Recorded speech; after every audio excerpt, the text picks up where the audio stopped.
Quem encontrou diz? Abacuque 3,16 diz assim: ouvindo eu,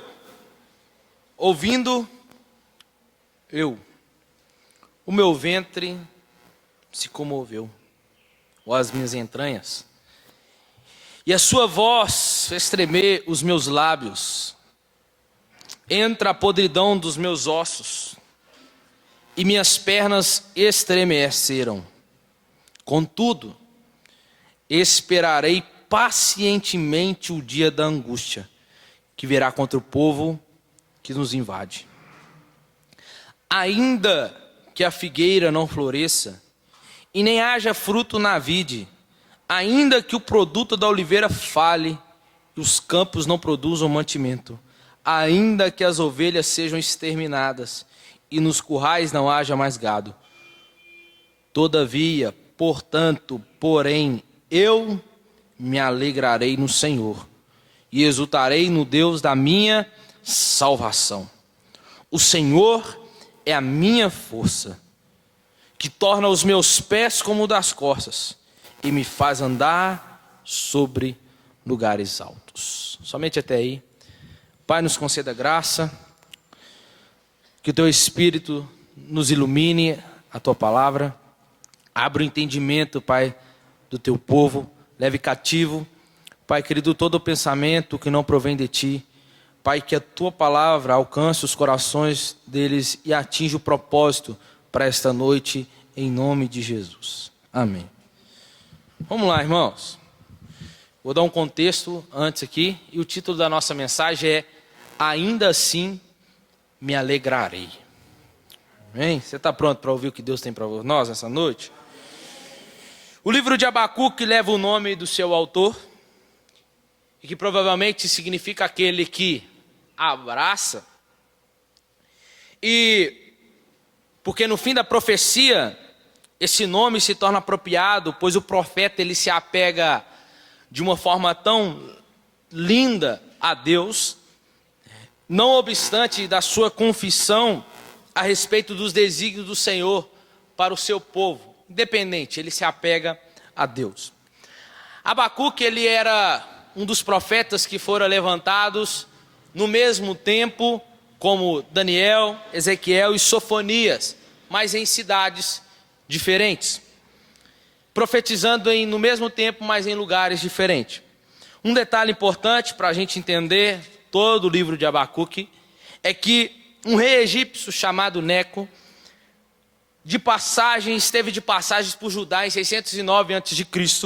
e com o objetivo de ajudar o rei fugitivo da Síria, ele sofreu a oposição do rei Josias no vale de Metido. 2 Crônicas capítulo 35, versículo 20 vai narrar essa história. Só que Josias foi morto na batalha subsequente. O seu trono foi ocupado por um dos seus filhos e depois, consecutivamente, também por um dos seus netos. Josias instituiu reformas espirituais em Judá e abalou várias, máticos idólatras que existiram naquela época, até mesmo dos seus pais e também do seu avô Manassés. Logo depois da sua morte, Josias, porém,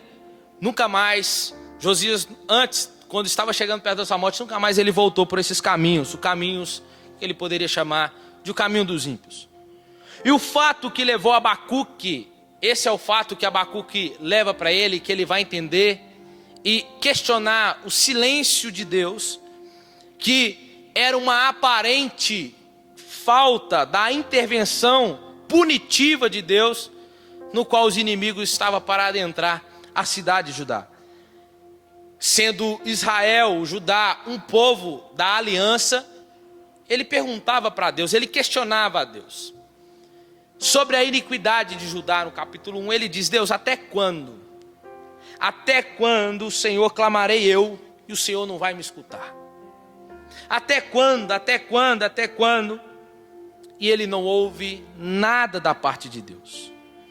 E o interessante que nós vamos entender, que Deus vai usar os caldeus, que são os babilônicos, na mão do rei Nabucodonosor, como chicote na mão de Deus para punir Judá.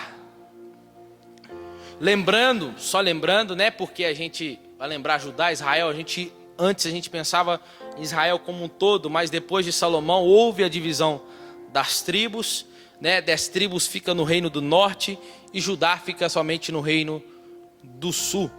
E a gente vai lembrar da história que foi nessa época aqui que primeiro veio o Império Assírio e coloca-se contra o reino do norte, leva o reino do norte todo cativo.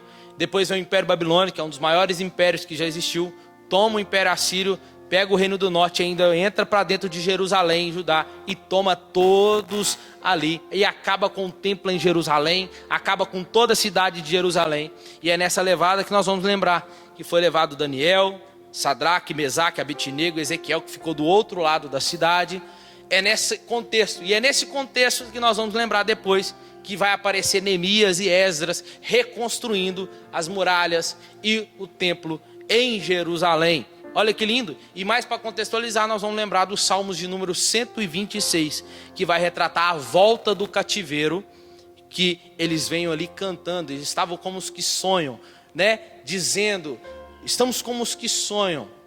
Aquele que plantou a semente chorando, voltará colhendo, sorrindo os seus feixes. Então, isso é maravilhoso, a gente entender isso. Mas o mais interessante é que o tratar de Deus aqui é com Judá. E Deus vai usar a Babilônia para isso, para ser o chicote na mão dele, para punir Israel. Só que Abacuque sempre perguntando a Deus até quando, e Deus em silêncio. Só que as raízes históricas da Babilônia são raízes de violência. E no Apocalipse, mais do que um ponto geográfico, a Babilônia se designa sempre a oposição humana contra Deus.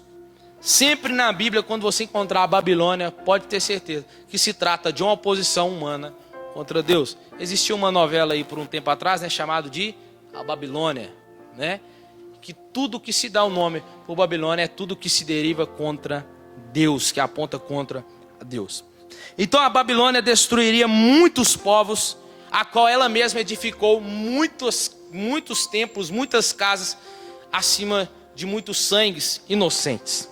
Ela faz da violência o seu estilo de vida. Até mesmo sua religião fora estruturada em razão de guerra. Seus deuses eram deuses de guerra. Seus símbolos religiosos mostravam aspectos da sua vida guerreira. A violência era também um motivo de orgulho para os caldeus.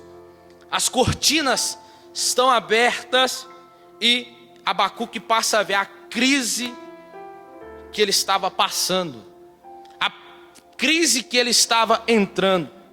Outrora, o profeta estava aflito pelo silêncio de Deus e agora está mais angustiado com a resposta de Deus à sua oração.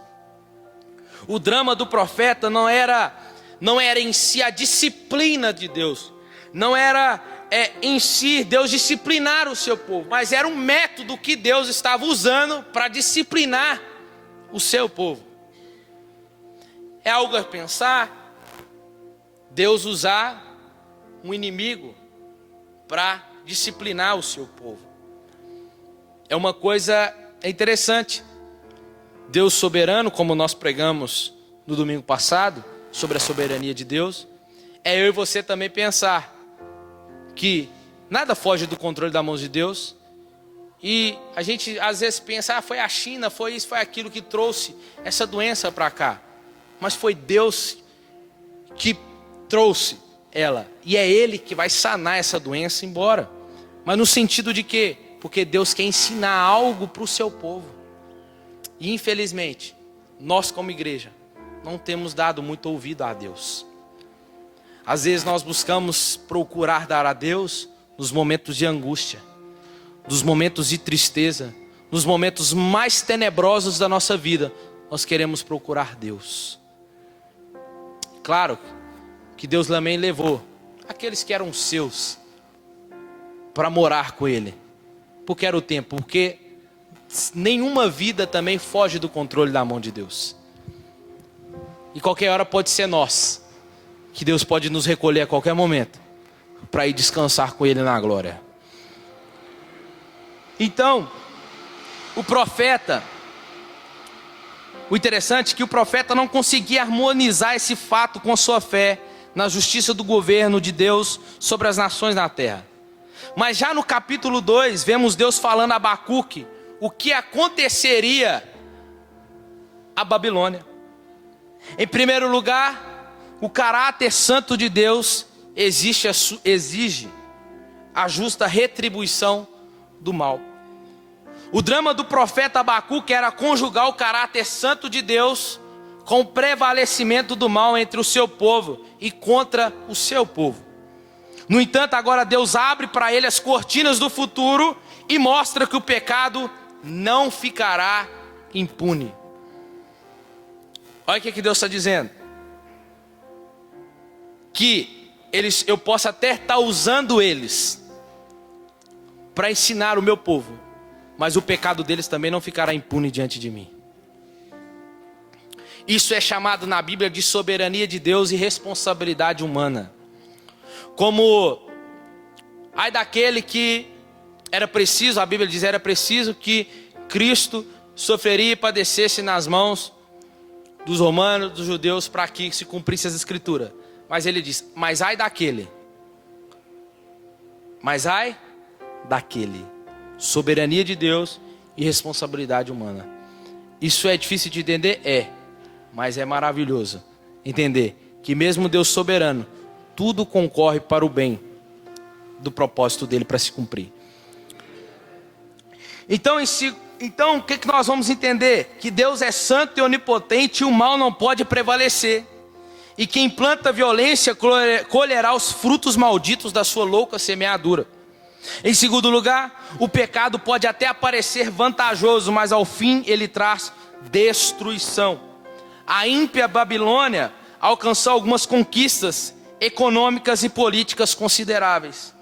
Ela juntou nações como peixes em sua rede, e ninguém podia deter o seu avanço conquistador, e os povos ficaram reféns da sua marcha irresistível. Há um limite para o prevalecimento do mal.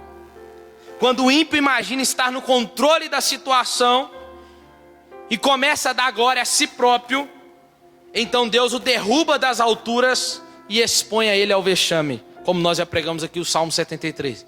É Deus que coloca o ímpio lá em cima, mas para que ele venha escorregar na sua própria cobiça e chegar à sua destruição. A recompensa do pecado, ela é a morte. O pecado é o opróbrio das nações. Existe um limite. Outra coisa, as vitórias conquistadas por truculência e maldade são de pura perda. Babilônia, eles desejam a violência, e agora eles ceifavam os seus malditos frutos. Eles pisaram os fracos sem que estes pudessem lhe ter resistência. E agora eles vão cair diante dos medos e os persas sem poder reagir, que é o outro império. Eles estão colhendo o que plantaram na mesma moeda. Abacuque, então, sendo ele o último profeta de Judá antes de cair no cativeiro babilônico, nós vamos tratar aqui agora, rapidamente, só para a gente entender essa questão do que o livro de Abacuque ele traz em si sobre a mim e sobre a sua vida. Porque ela começa num vale profundo e termina nas alturas excelsas. O profeta vai de um extremo a outro, do desespero até a esperança, do temor à fé, da angústia avassaladora à exultão indizível e cheia de glória. Neste capítulo, Abacuque muda de estilo e de conteúdo, que chegou a conciliar a razão com a fé. E como expressão dessa nova liberdade, ele compôs um belíssimo poema, um hino de louvor que constitui uma joia do saltério hebraico. Abacuque começa o capítulo 3 de uma oração e termina ela como louvor a Deus. Se você ler aí no último versículo, versículo 19, vai dizer: ao diretor de música para meus instrumentos de corda. Ele começa dizendo a oração do profeta Abacuque e termina com louvor a Deus. Abacuque, depois de ouvir os juízos, as ameaças e também as promessas, ele prorrompe em um sublime cântico. Este capítulo é uma oração de cântico de louvor a Deus. O povo que conhece a Deus é um povo forte. O conhecimento de Deus e das suas obras é o maior antídoto contra o desespero. Quando nos voltamos para as Escrituras, descobrimos que as rédeas da história não está nas mãos de grandes homens, de poderosas nações, como Babilônia, como Império Romano, como Estados Unidos, China, como nós vemos hoje. Não está, as rédeas da história não estão nas mãos desses países, mas está nas mãos daquele que está sentado no alto e sublime trono. Ele que conduz as rédeas da história ainda, ele não perdeu o controle da história. Os impérios opulentos caem em volta ao pó do esquecimento, e aqueles que estavam oprimidos vão fazer uma viagem ao vale para o cume dos montes, enquanto aqueles que oprimiam vão despencar de uma forma vergonhosa do topo para o chão. É Deus que irá desbancar a altivez dos poderosos e vai exaltar aqueles que são humildes. Então nós vamos ver aqui no capítulo 3, deste hino, deste louvor de Abacuque, que o profeta confiava cabalmente na soberania do Senhor, a ponto de aceitar qualquer circunstância como sendo dentro da boa e perfeita vontade de Deus. Abacuque começa a analisar, ele começa o capítulo 1 questionando a Deus, perguntando a Deus. No capítulo 2, Deus responde ele sobre o castigo que viria dos caldeus. Mas no capítulo 3, ele vai entender: Deus, agora eu posso entender que mesmo que as circunstâncias não são favoráveis, mesmo que as circunstâncias não são ao meu favor, mesmo que de fato sim os caldeus irão adentrar a terra de Judá, mas se é a tua vontade, eu confio na sua vontade, porque ela é boa, porque ela é perfeita e ela é agradável. Assim como Jesus no Getsêmani, Jesus não pediu para passar o cálice dele, não era a cruz, mas sim o pecado que ele carregaria sobre os seus ombros ali. Pecado este que faz separação entre o homem e Deus. E seria o único momento da história que ele estaria longe do Pai. Então nesse momento ele diz: Pai, se for possível, passa de mim este cálice, mas se não, seja feita a sua vontade. É assim que temos que ser, mesmo que não é favorável a mim, né? Você, a condição talvez que estamos, a nossa vida em que estamos, talvez nós olhamos e perguntamos: onde está Deus? Onde está Deus? Como Abacuque, onde está Deus nisso? Eu não vejo Deus nessa situação. Mas é entender de uma forma soberana, se de fato você é filho, você entende a sua identidade e sabe que Deus é o seu Senhor, Ele está sentado no alto e sublime trono, e entenda que tudo concorre para um propósito e tudo está sobre as suas mãos. Entenda uma coisa linda, é entender que Ele está sentado no globo terrestre, a qual a terra é o estrado para os seus pés. É entender, como o profeta Jeremias vai dizer, que na palma das suas mãos cabe todos os oceanos da terra, e nós perante Ele somos como os gafanhotos, pequenos diante da sua grandeza. É entender esse Deus que, mesmo sendo as circunstâncias não sendo favorável, é entender que tudo faz parte da sua soberana vontade, que é boa, que é perfeita e agradável. É isso que precisamos entender. Então nós vamos ver no capítulo 3 o profeta Abacuque nos ensinando. No versículo 16 ele vai tratar de uma manifestação gloriosa da parte de Deus. No versículo 17 e 18 nós vamos ver ele falando de uma confiança inabalável. E no versículo 19, um sustentáculo fiel. Amém? Então vamos lá.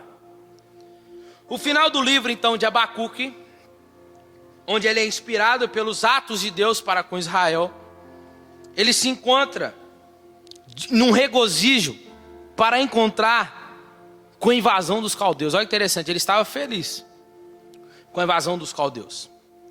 Por quê? Porque ele diz: ainda que eu perca tudo, ainda assim ele vai se alegrar naquele que é o seu Salvador. No capítulo 3, ele vai relembrar o que Deus fizera com o seu povo. Como ele diz: ouvi, Senhor, a tua palavra e temi. Aviva, ó Senhor, a tua obra e faz ela conhecida no meio dos anos. Na tua ira, lembra-te da misericórdia. E por diante ele começa a relembrar. Ele ouviu a palavra de Deus e temeu. Ele começa a relembrar, tá alto. Ele começa a relembrar do que Deus fizera outrora com seu povo no passado, como abrindo o mar vermelho para todo o povo passar, como derrubando as muralhas de Jericó ali com Josué e todo o povo. Quando Josué orava e fez o sol parar, todos os atos de Deus poderosos, Abacuque começa a relembrar. E qual o impacto disso? Quando ele revê o que Deus fizera com o seu povo, e está no versículo 16 que nós lemos. Ele diz, ele fala isso: ouvindo eu, aí ó, a palavra, entendendo, relembrando o que Deus fizera, o meu ventre, as minhas entranhas se comoveu. A voz, a sua voz tremeu, fez tremer os meus lábios, e as minhas pernas se estremeceram, e a podridão dos meus ossos. Ele fala isso quando ele recapitula a história, e vamos ver as 4 reações rapidamente aqui, ao ele ouvir a voz de Deus. Ele diz: as minhas entranhas, o meu íntimo se comoveu. As minhas entranhas no Oriente Médio era a sede da compaixão destes homens. Abacuque então estava sentindo uma grande compaixão, misericórdia diante das forças inimigas. Mas ele está dizendo: depois que eu ouvi do que Deus fez, as minhas entranhas se comoveram, os meus lábios tremeram, e a podridão entrou nos meus ossos. Os meus joelhos vacilam, estão vacilantes. Ele está dizendo: eu não consigo mais ficar de pé. Depois que Abacuque ouviu a voz de Deus, depois da aparição de Deus, Abacuque se mostra, já não consegue ficar mais em pé. Assim é, irmãos, qualquer um quando tem um verdadeiro encontro com Deus, quando se vê diante da majestade de Deus, ele se comoveu no seu íntimo, seus lábios se tremeram, seus pés se tornaram vacilantes, ele perdeu a sua força. E por que não lembrar de Isaías capítulo 6, quando ele se depara com a glória, com a majestade do Senhor, e a sua reação foi reconhecer a sua pecaminosidade, e ele se prostrou diante de Deus e disse: ai de mim, que vou perecendo. Foi diante da majestade de Deus que ele reconheceu sua pecaminosidade. Por que não lembrar de Daniel, quando teve a visão no capítulo 10 do seu livro? Quando ele se depara com o anjo, ele começa a chorar, a se quebrantar e se prostra em adoração a Deus. Por que não lembrar de Pedro, quando caiu aos pés diante de Jesus, quando este multiplicou os pães em peixe, em Lucas capítulo 5, versículo 8. Por que não lembrar de João, na ilha de Patmos, quando se deparou com a manifestação de Jesus glorificado diante dele, e caiu por terra? Essa deveria ser a reação de um verdadeiro encontro com Deus.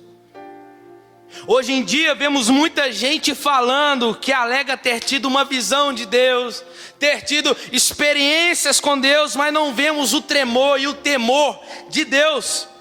Não vemos mudança, não vemos quebrantamento, não vemos mudança de caráter nessas pessoas. Não vemos mais choro e arrependimento nessas pessoas. E ainda dizem que tiveram encontro com Deus.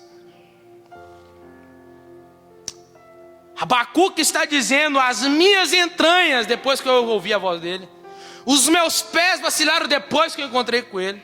Os meus ossos eu pude ver, estão apodrecendo mediante a majestade dele. Por que não lembrar de Jacó, quando teve um encontro com Deus de uma forma teofânica e viu os anjos subindo pela escada, e tendo encontro com Deus, Deus o marca ali naquela coxa e muda o nome dele, já não passa a ser mais enganador, mas sim Israel, o meu povo. Todo encontro com Deus, irmãos, todo confronto com Deus de uma forma, ninguém sai do mesmo jeito. Todo encontro com Deus é capaz de mudar até seu jeito de andar. E vários outros homens de Deus, essa proximidade dele deveria ser a causa em nós, deveria causar um colapso em nossa estrutura, em vez de outras coisas que ouvimos pessoas aí falar o que tiveram. Somente a esses que têm temor, que têm tremor, terão descanso quando o dia da angústia chegar e vir sobre ele. Podemos de uma forma aqui aplicar para os dias de hoje. Somente esses que têm temor e tremor de Deus poderão descansar, ter paz no coração quando o dia da angústia chegar sobre essa terra. Assim como o tempo da angústia ainda não tinha chegado sobre ali a terra de Judá, ainda não temos experimentado de uma forma plena o que irá acontecer no dia da angústia que virá ainda sobre esse mundo. Mas haverá paz e descanso para aqueles que tiveram um verdadeiro encontro com Deus, temor e tem tremor em seu coração. Outra coisa que podemos ver é a expectativa silenciosa de Abacuque. Nós acabamos de ver sobre ele recapitulando a história, como posicionar, o que fazer. E agora ele lembra de algo. Abacuque começa esse livro, como eu e você, talvez nos nossos dias, questionando a Deus. Abacuque está em crise e ele passa por muitos processos. E agora no final do livro ele muda a sua postura. Abacuque sabia que o seu Deus, que usou os caldeus contra o seu povo, ele haveria também de castigar esse povo. Só que restava a Abacuque uma coisa, uma postura silenciosa da sua parte ao povo que estava atacando a nação dele. Ele esperaria em silêncio, como diz o texto. Contudo, esperarei pacientemente o dia da angústia. Contudo, esperarei silenciosamente, sem questionar, sem murmurar, sem falar nada, o dia da angústia que virá contra esse povo. Abacuque deveria esperar em silêncio a vingança, o juízo de Deus para aplicar seu julgamento. Abacuque começa o seu livro de uma forma angustiante e ver Deus não o respondendo. E agora ele vê essa mudança em Abacuque, capítulo 2, versículo 3.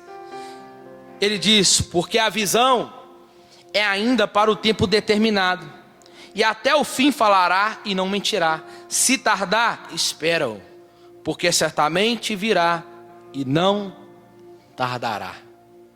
É Abacuque dizendo. Então podemos definir que a confiança que Abacuque presta diante de uma crise, Abacuque está em crise, mas dá para entender que ele está sendo confiante em Deus.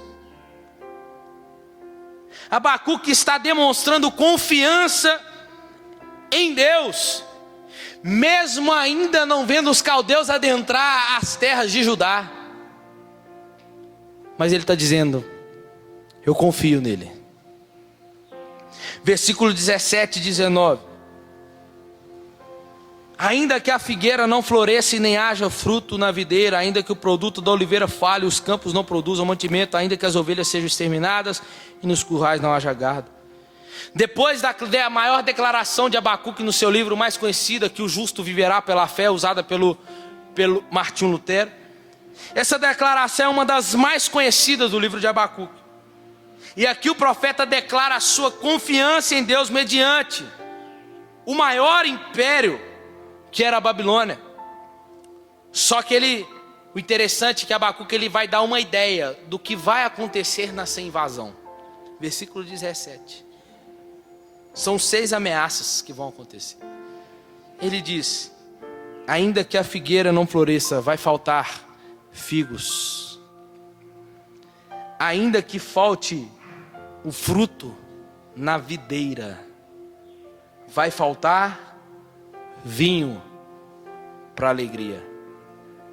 Ainda que o produto da oliveira falhe, vai faltar azeite para o templo. E ele diz: e ainda que as ovelhas sejam exterminadas, vai faltar animais para o sacrifício.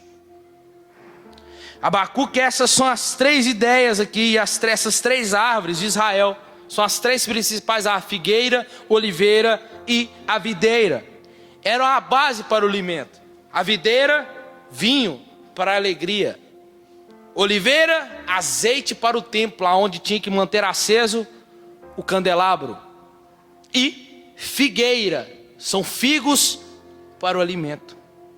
Abacuque está dizendo que tudo aquilo que haveria ser destruído, aquilo que o inimigo tomaria posse, e se aquele que fossem mortos, e aqueles talvez que ficariam vivos na terra, talvez não teriam mais o que comer, porque não teria mais nada. Os rebanhos não iriam mais reproduzir, não iria haver mais animais para os sacrifícios. Iria haver uma interrupção nos sacrifícios do templo. E haveria abalo na economia, e pestes e mortes de muitos. O que vemos nos dias de hoje? O que temos visto nesses últimos anos para cá, nesses últimos meses? Quantas mortes? Uma crise se instaurou no mundo e no nosso país, mortes e mortes acontecendo. A saúde abalada, a economia abalada. Desde 2016 para cá a gente só vê, início de ano, mortes e mortes, não é poucos, mas milhares e milhares de mortes acontecendo do nosso lado. E me desculpe dizer, se você acha que vai melhorar, eu não quero nem saber o que espero em 2021, eu já estou até orando. Porque se Jesus está voltando, não espere as coisas melhorar.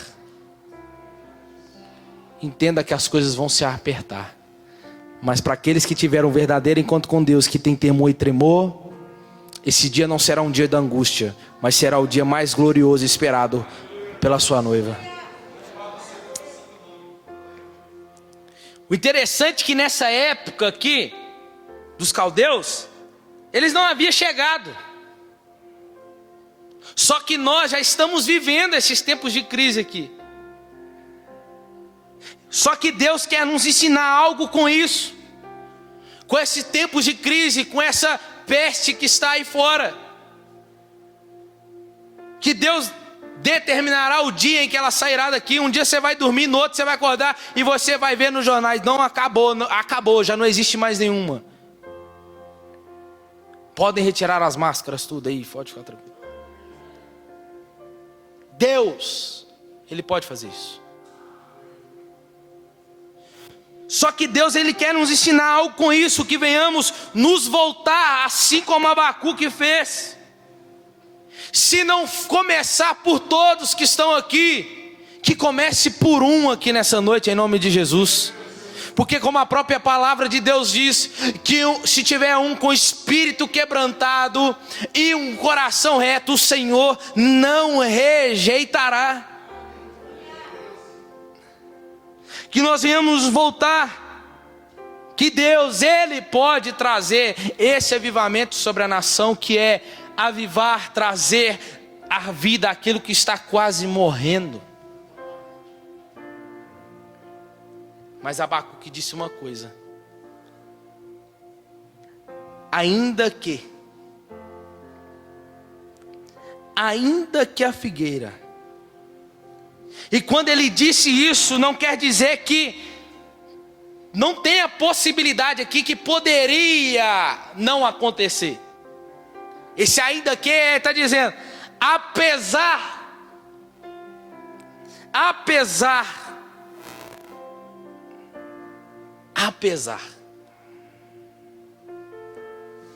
Abacuque, ele sabia o que iria acontecer. Ele diz, apesar do que vai acontecer, apesar ainda que os inimigos levem tudo, apesar das nossas colheitas foram levadas, apesar que os nossos que foram mortos e aqueles que estão vivos vão passar fome, apesar disso, ele responde no versículo 18: todavia eu me alegrarei no Senhor. Deixa eu repetir para nós nessa noite aqui. Ainda que, apesar que falte o dinheiro no seu bolso, falte o mantimento na sua casa, apesar que falte o dinheiro para você pagar uma conta na sua casa, apesar que falte talvez um dia a saúde esteja abalada para você, se ainda um dia, apesar que aconteça algo desfavorável a você, que a morte chegue na sua família, apesar disso, todavia eu me alegrarei no Senhor. Aleluia. Isso é resposta de quem confia no Senhor, irmão. Isso é resposta de quem confia no Senhor. E o interessante de Abacuque é que isso não tinha acontecido ainda com ele. Ele nem viu os caldeus ainda adentrar a terra. Mas ele está dizendo, Deus, independente se não aconteceu, mas eu sei que vai acontecer, porque é a tua palavra que diz, é o Senhor que está dizendo que vai acontecer, então vai acontecer. Mas eu quero te demonstrar uma coisa, Deus, que pode acontecer, mas a minha alegria não está condicionada a nada disso ao teu povo, a condições humanas, aquilo que é favorável a mim. A minha alegria está no Senhor.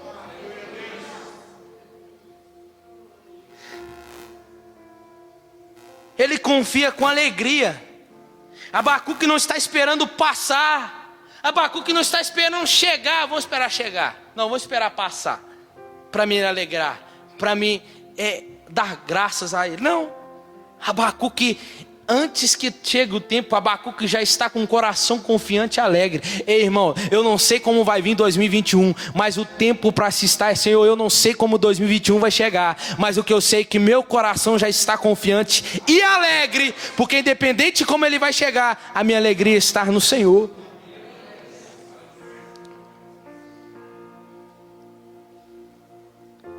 Abacuque entendeu que Deus está ensinando o seu povo e corrigindo o seu povo, porque ele sabe que Deus irá punir a Babilônia, mas antes de punir a Babilônia, ele vai usar a Babilônia para punir o seu povo.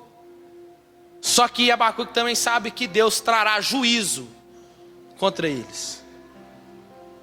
Ainda que os piores desastres, irmãos, financeiros, catástrofes nacionais, internacionais aconteçam, ainda que a pandemia tire muitas, ou já tirou muitas vidas, e prejudique muitas vidas, ainda assim devemos confiar no Senhor. Ainda assim devemos regozijar no nosso Deus no meio das tribulações. É uma paz, quando você confia de fato no Senhor, é gerada em você uma paz, um descanso no seu coração. Essa paz que é a paz que o mundo não pode dar, é a paz que nós sentimos em meio à guerra. Essa paz é só eu e você que pode ter. A razão pelo qual os cristãos não conseguem confiar no Senhor é quando passa a olhar para o que está acontecendo. Mesmo tudo, mas aquele que confia no Senhor sabe como que é? É mesmo quando olha para lá para fora e vê tudo dizendo ao contrário o que a Bíblia diz, mas ele olha aqui para dentro, para a Escritura, e diz: eu creio no que está escrito. Que o que vale para mim não é o que está lá fora, o que vale para mim é o que está aqui dentro. é o que Ele diz. Que Ele está no controle de tudo. E que Ele é quem guia o curso da história. E que no final sabemos que Ele reinará e nós reinaremos com Ele também. Saber que Ele está no controle e que Ele é soberano tem que nos trazer paz, ainda que. Já estamos quase terminando. Versículo 19. São 3 coisas que ele diz a respeito aqui. Ele diz: o Senhor é a minha força. Ele está dizendo: Deus é a minha fortaleza. Ele está dizendo: o Senhor é a minha segurança. Ele está dizendo: eu estou seguro nos braços de Deus. Quantos confiam na sua conta bancária? Nos seus recursos, nos seus imóveis, no seu intelecto? Quantos confiam? E tantos outros recursos que o homem traz a si uma falsa segurança. Agora, olha para cá. E se de repente, como Abacuque sabe que iria acontecer, tudo isso fosse tirado de você? Aquilo que você chama de segurança, a sua casa. Imagine se de repente tomassem a sua casa, o seu lugar de morar. E se de repente tomassem a sua empresa? E se de repente tomassem a sua família? E se de repente fechasse tudo aqui? E se de repente tomar o seu carro? Para você refletir.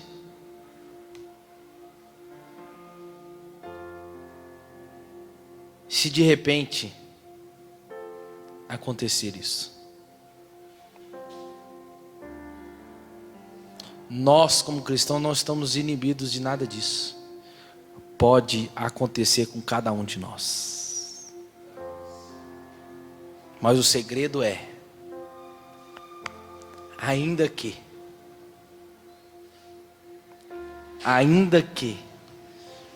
talvez como o salmista disse, uns confiam em carros, outros em cavaleiros, mas nós fazemos menção do nome do Senhor.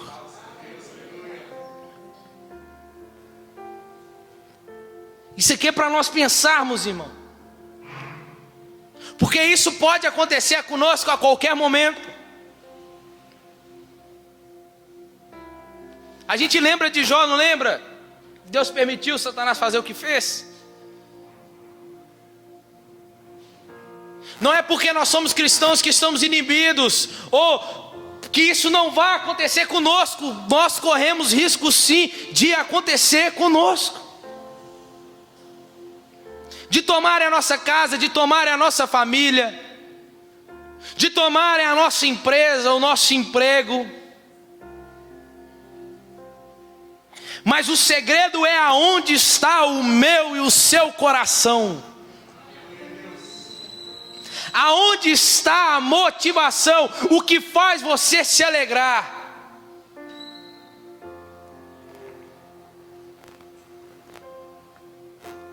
É poder ver tudo indo embora e ainda dizer como Abacuque disse: ainda que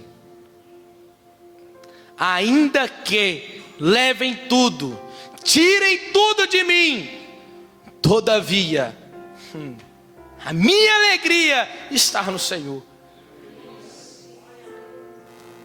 Nós nos voltamos para a história da igreja e ver os mártires indo morrer no Coliseu, sendo comidos por leão e ainda louvando e cantando ao Senhor.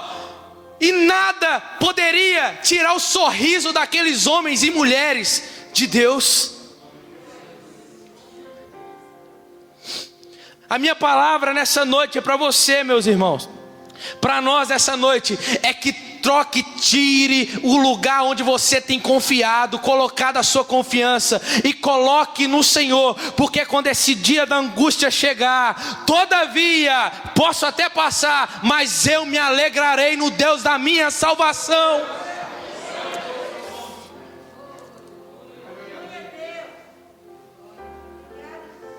Outra coisa que nós podemos aprender com Abacuque, já estou terminando. Ele diz: torna os meus pés como o das corças. Corça é a fêmea do animal chamado veado, que era muito conhecido por conseguirem subir a lugares pedregosos, montanhosos, mas subiam com segurança e velocidade. E o que Deus está dizendo a Abacuque é que Deus fará o caminho dele dessa forma, com rapidez, mas com segurança, nos caminhos pedregosos e montanhosos da vida, aonde ele está peregrinando, como eu e você. Outra coisa, ele diz que Deus, ele me faz andar sobre lugares altos. Uma coisa aqui sobre a corça interessante, como o profeta disse que assim como a corça anseia pelas águas, assim é meu Senhor, a minha alma tem sede de ti. Mas o interessante é que a corça não corre para as águas porque ela está com sede. A corça ela solta cheiros, que aqueles cheiros atraem o seu predador. Então quando ela corre para as águas é como um refúgio para ela, onde ela consegue se esconder, e aquele cheiro passa. É assim, Senhor, a minha alma tem sede de ti, a minha segurança é o Senhor, e Ele me faz andar em lugares altos. Independente do que viria assolar Abacuque, Deus levaria ele a lugares altos, andar nas alturas espirituais, onde eu e você já estamos assentados nos lugares celestiais em Cristo Jesus. Contudo, concluo, tudo isso que Abacuque sentiu e passou,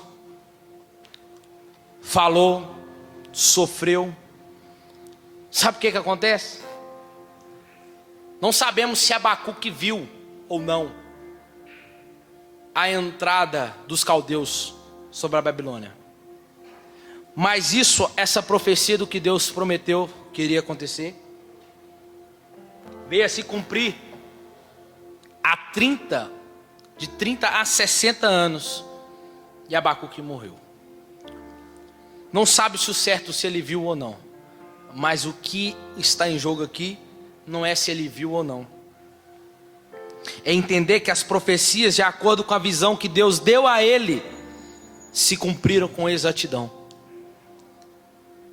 Mas é entender é que a palavra de Deus, independente de quanto tempo foi que saiu da boca dele, mas o que importa é que ela se cumpriu, que nenhuma palavra dele caiu por terra.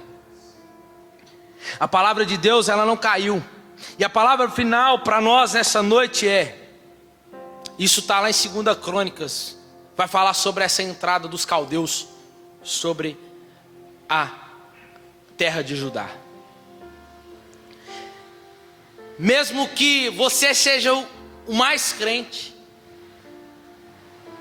você vai passar por crises de fé, muitos momentos difíceis e tempos de questionamentos virá.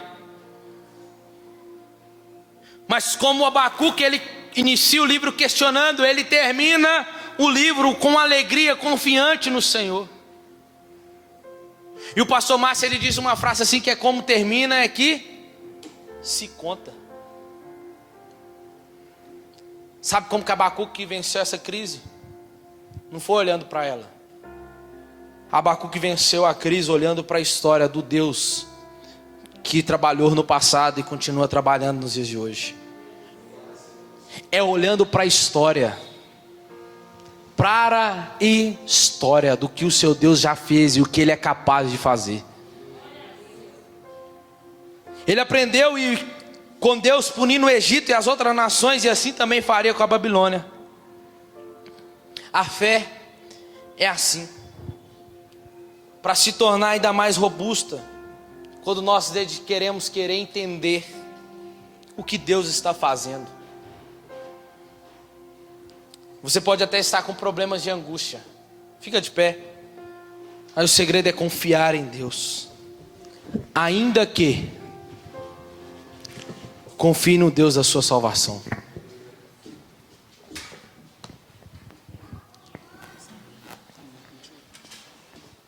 Como aquela mulher disse. Como aquela mulher disse. Chegou para Eliseu. E aí, como é que você está, mulher? Acabou de perder o filho. Mas ela disse, vai tudo bem. Ela sabe o que ela está dizendo? Está dizendo. Aqui dentro talvez está dizendo, eu perdi meu filho. Mas independente, eu me alegrarei no Senhor. Quando a gente se volta para Jó, a gente vê Jó, perdeu tudo, e ainda vê sua esposa para ele e diz, ei Jó, amaldiçoa esse Deus e morre, Jó. Olha aí sua vida, olha como que você está, perdeu tudo, agora está aí coçando as suas feridas com pedaços de telha. E ela diz, mulher, eu posso até ter perdido tudo, posso até estar coçando aqui com caco de telha as minhas feridas, mas todavia eu me alegrarei no Deus da minha salvação. Nu saí do ventre da minha mãe, nu voltarei para lá. Bendito seja o nome do Senhor. Ainda que, coloque a mão no seu coração, feche seus olhos.